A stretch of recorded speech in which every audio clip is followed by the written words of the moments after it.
Okay, our next speaker is Justina. We're pleased to welcome Justina, who will talk to us. The title of her talk is The Commodification and Exhibition of San Francisco's Mission Street Art Community.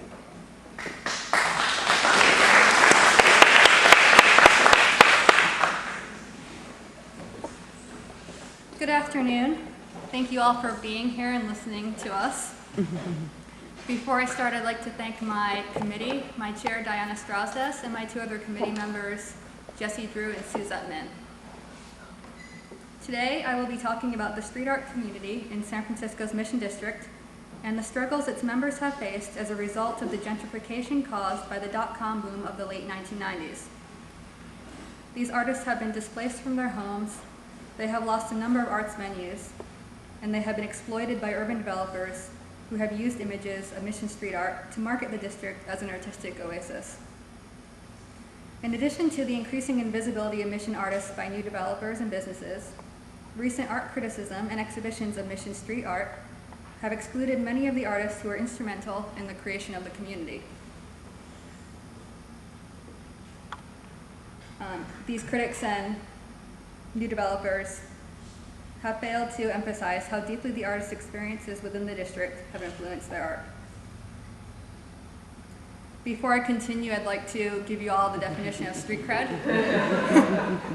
This is from the accredited Urban Dictionary.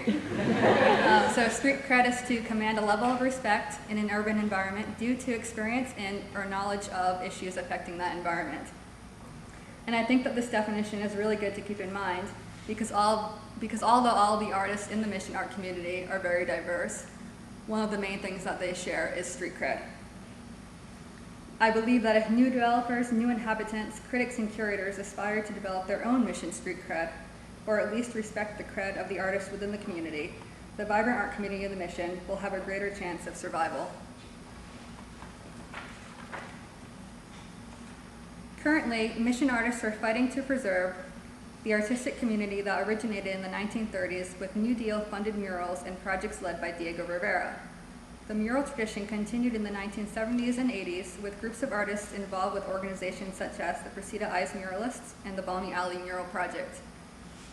Thus far, artists that are now referred to as the Mission School have executed the highest concentration of street art in the Mission from the 1990s to the present. The diversity of street art styles practiced in the Mission during the 1990s reflected the neighborhood's inclusive multicultural character. The art community was comprised of artists from various backgrounds. Local artists crossed paths with students from the San Francisco Art Institute, and past generations of Mission muralists offered advice and support to artists who worked on current Mission Street art projects. The artists that resided in the Mission during the 90s collaborated on mural projects, art exhibitions, and anti-gentrification initiatives.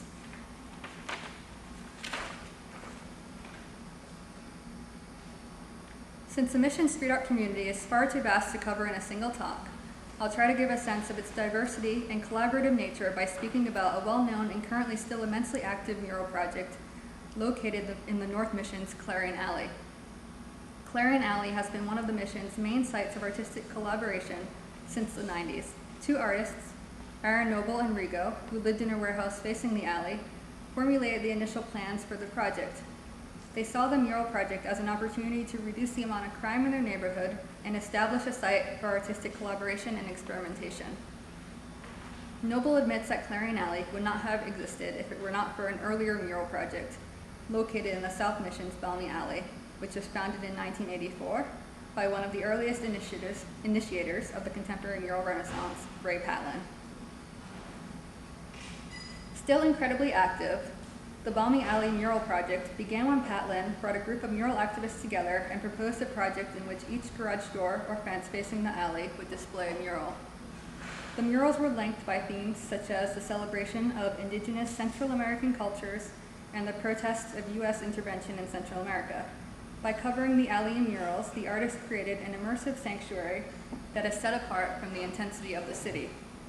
The high concentration of murals in one place gives a sense of the collaborative spirit of the project. Similar to other forms of street art, the Balmy Alley murals are perceived in relation to the urban environment. In addition to the influence of their urban context, the presence of a large amount of murals in the small corridor encourages viewers to experience the murals in relation to each other. By viewing the murals as a collection, new meanings and connections that would not exist in a different context may be revealed. The visual effect of the mural cluster and the dialogues this type of arrangement creates between artists and artwork became an important feature of the Clarion Alley mural project as well. In an essay, Noble writes, "Valmy was the archetype we all had in our heads, a magical urban spot where the ideas inside the houses appeared on the outside, pictures talking to pictures, a model of an image culture totally different from the billboard world we otherwise inhabit." Similar to Valmy Alley, the high concentration of murals in Clarion is one of the reasons the site is so powerful. Through years of change and gentrification, Clarion Alley has remained one of the few areas in the Mission unaltered by advertisements, new businesses, and condominiums. Today, despite its continuous transformation and artistic activity, Clarion Alley is a time capsule of the Mission's vibrant art and community. It is a reminder of the life and culture of the Mission that has since been overwhelmed by continuous urban developments. Although Clarion Alley was inspired by and has many similarities to Valmy Alley, significant differences contributed to its impact as a unique and unconventional mural cluster. First of all, the demography of the North Mission, where Clarion Alley is located, differed greatly from Valmy's vibrant location in the South Mission. At the time, the culturally diverse North Mission was economically unstable and fraught with gang-related violence. The BART station closest to Clarion was infamously the most dangerous stop in the system. Partly in response to the high concentration of crime in the Mission, the founders of Clarion Alley Mural Project believed that the mural should emphasize the neighborhood's inclusive multicultural spirit. In addition to differences in location and demographics, the murals in Clarion Alley varied widely in theme, subject matter, and aesthetics. While the Valmy murals were all united by one specific theme, the organizers of Clarion encouraged a diverse range of subject matter and styles, which contributed to its pluralistic and self-conscious character. Aligned with this sentiment, Clarion's organizers granted artists complete creative control of their murals as long as they were mindful of the site and its audience. There have been hundreds of street artworks created in Clarion Alley. However, the diversity and inclusiveness of the project was emphasized since the very beginning. This all-inclusive spirit that is illustrated in Clarion Alley is representative of the Mission art community as a whole. This is supposed to be blank. Now that you have a sense of what the Mission street art community is like, I'll talk about the gentrification of the Mission district and the commodification of Mission street art. Multiple forces have contributed to the commodification of Mission street art. However, there are a couple of factors that stand out. First, a small group of artists that were affiliated with the Mission achieved international success and were labeled and branded as the Mission School. Second, corporations that were involved in the gentrification of the Mission used Mission street art to brand and sell the district as an artistic oasis. While gentrification escalated in the district in the early 2000s, coincidentally, a number of Mission-based artists began to achieve global art world success. Most of these artists were affiliated with the San Francisco Art Institute. Art professionals define them by their gritty street aesthetics and unconventional, socially conscious subject matter. Due to their success, critics sought an all-encompassing term to discuss and publicize their art. Since the artists all had strong ties to the Mission community, the name that was ultimately decided on was the Mission School. The Mission School label precipitated the media's distillation of the Mission art community down to a few artists. This enabled the creation of a marketable narrative and brand that contributed to the community's increasing commodification. However, the consolidation of the Mission's art community to a select group of artists, a group that could be exhibited and written about cohesively based on a similar aesthetic style, severed the artists from their roots and community. Many artists that were essential to the creation of the Mission's extensive street art culture are excluded under this label. While the labeling and branding of artist groups is common practice, the labeling of the Mission-based artists is unique because it happened alongside the height of the Mission's gentrification. Thus, it is necessary to consider this label alongside the gentrification of the district in order to understand its commodification. As in most neighborhoods where it has occurred, the gentrification of Mission has resulted in the reduced presence of arts in the neighborhood. So while the gentrifiers have used the mission's artistic legacy as a way to illustrate its attractiveness to potential tenants and business owners, and to brand the neighborhood as an artistic oasis, they are paradoxically destroying its essence. The origins of the current gentrification in the mission began in the late 90s. This slide illustrates the number of evictions throughout this time period, so you can see that many people have been evicted at this point. At this time, the Bay Area was the center of a substantial transformation brought about by the dot-com boom. One of the factors that sped up the trajectory of gentrification was a large increase in the number of evictions from 1997 to the present. Most of these evictions were enabled by the Ellis Act, a 1985 California jurisdiction that allows landlords to legally evict tenants by going out of business. Under the Ellis Act, landlords are not allowed to reopen their properties as rentals. However, many owners evicted long-term tenants and later sold their properties as condominiums.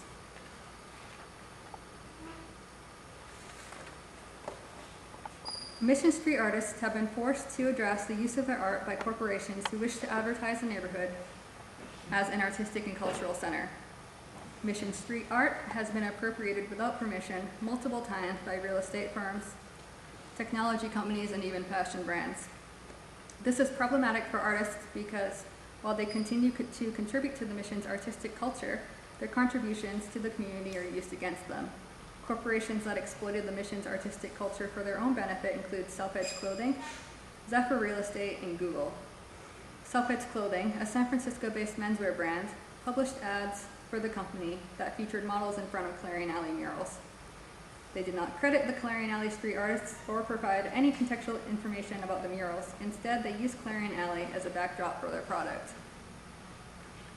In January 2015, Clarion Alley members sued Zephyr Real Estate, San Francisco's largest real estate firm, for using unauthorized reproductions of copyrighted works of art in a 2013 calendar to advertise properties. According to Camp's attorney, Clarion Alley's attorney, the artist tried to resolve the issue at Zephyr before filing a lawsuit, but to no avail. The organizers of Clarion would never have granted permission for their artwork to be used by a real estate company that is so deeply involved in the mission's gentrification. The last example of this phenomenon I have to share with you is possibly the worst yet the most symbolic of the mission's transformation. In 2013, Google, in a local publication called Mission Local, held a contest to design an artwork for the side of the previously white, nondescript Google shuttle buses that transport Google employees that live in the mission to their jobs at Google, which is located outside of the city. When publicizing the contest, the editor of Mission Local reached out to the Clarion Alley organizers and asked if they would help spread the word.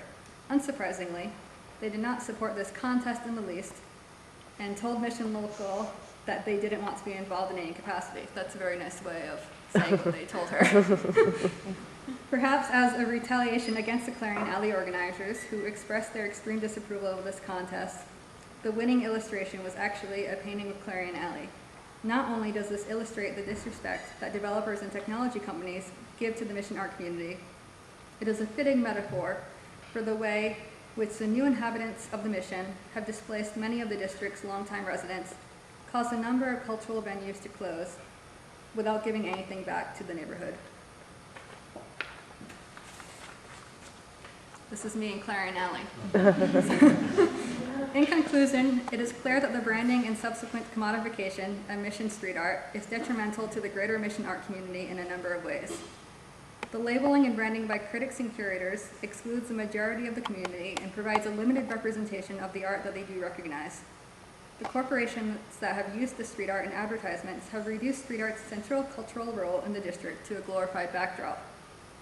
Both of these factors worsen the disrespect of mission artists by the gentrifiers and obscure the fact that it is the artists themselves that nurture the district's celebrated artistic culture. If this continues, the vibrant artistic community of the mission, which attracted their attention in the first place, is in danger of extinction. Thank you.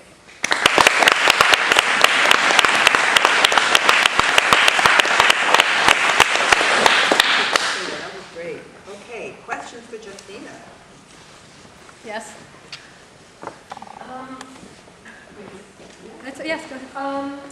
So you used the term commodified, and I'd like you to explain in what sense you think of it as being commodified, which to me has a very specific definition.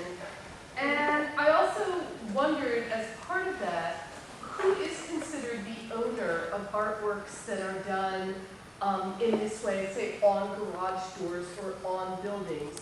Who can an artist retain or claim ownership because they have put the work onto something that's owned by somebody else? I just don't know. I suppose there's an entire concept of this. So. Yeah, so yes, I do use commodification a lot, and I may be using it wrong in some places, but in the sense that I'm speaking of is that the artwork is simply being turned into commodities. In what sense is it being turned into commodities? Well, it's being, instead of being looked at as the art and as a way of contributing to artistic culture, the gentrifiers or new developers in the mission are using it as almost like a product, as a way to market the mission. Well, they're redefining its value, and maybe that's more what you mean. They're appropriating what was valuable about it and transforming it into a different set of values, but that's not the same as commodification. Who does own it? Who does own it? That's a tricky question, because in Clarion Alley, they did receive permission from the owners of the buildings to paint their artworks, and they maintain copyrights of their artworks, but I guess they don't technically own the artworks because they're not their buildings. Yeah. So it is a tricky situation. Yeah. Thank you. Any other questions? Yes, James Housefield? I wonder, with this in mind, are there lessons that we can learn from Clarion Alley? And certainly today we're seeing many examples of gentrification pushing artists out of places where they had made a sense of community because they were affordable places. I'm thinking of Oakland in particular. So to come back to you, I wonder, and this is an open-ended rhetorical question, I wonder what we can learn from this that could be shared with other artistic communities, be given to the grad students in studio art as well, and sent out into the world as things that artistic communities should think about in their inception, so that they're conscious of their own intellectual property and maintaining control of their identity. It's not something that a group of idealistic people coming together for fun usually has in mind, but ultimately in the art world, that's going to have an important weight. So, is this a real question? Or It's totally really rhetorical? So what do we learn? And to turn it into a question would be to say, have you thought about ways that you could use the work that you've done to give something to these communities? You talk about Google taking away and not giving back. Is there something that you could give back from what you've learned here that could help similar communities early on? I suppose what I'd like to give back with this paper is just an awareness of the struggles that the artists within these communities go through. And like I said at the beginning, the street cred, like having the knowledge of the issues in the community, I feel like, I mean, I guess that the artists can't really do anything about this, but if the new developers had more of a respect and knowledge for it, and also the art world as a whole, there's another part of my paper where I talk about art exhibits and their misrepresentation of this community. If people were just to understand, have a greater understanding of what was actually going on. I don't know if that answers your question, I'm sorry. It does, thank you. Okay. And let's talk, speaking as a sometime curator, I'm excited for you to think about other ways that you could reach out to other groups for your own future. So, Awesome, thank you. Great, well, thank you Oh, very Bridget much. Gilman's here. I also wanted to thank Bridget Gilman. I didn't see that you were here. Well, this sort of dovetails on the last question. I was just wondering if there have been any responses from the artists themselves beyond sort of a kind of staunch resistance to the sort of Google or the product side appropriation of their work. They spoke now. There was any sort of voice that they used to kind of resist complicity. Yeah, many of the artists have spoken out. Megan Wilson, one of the organizers, is highly involved in an effort to bring more recognition to the artists that are losing their homes and their arts venues. And in Clarion Alley, right now, or this month actually, a mural was completed by a group of activists in the mission called I think they're called the Anti-Eviction Organization, something similar to that. They create a mural that documents all recent evictions, or a number of recent evictions, and they also include oral histories. So if you call a number on the mural, you can hear the histories of residents in the mission who have been displaced. Okay, thank you very much.